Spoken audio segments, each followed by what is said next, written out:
স্বৈরাচারী হাসিনা সরকার পতনের পর একের পর এক ধামাকা চমক দেখাচ্ছে বাংলার ছেলেরা। বাংলাদেশের হকির ইতিহাস পাল্টে দিল অনূর্ধ্ব-21 যুব দল।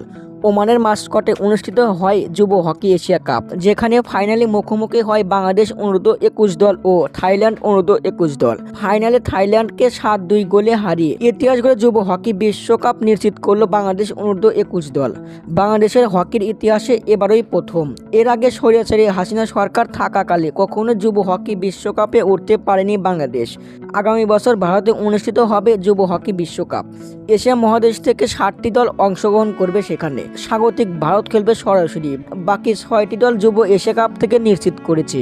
এর আগে কখনোই থাইল্যান্ডকে বাংলাদেশ হকি দল হারাতে পারেনি, যা স্বৈরাচারী পতনের পর থাইল্যান্ডকে হারিয়ে ইতিহাস রচনা করল বাংলাদেশ অনূর্ধ্ব-21 দল।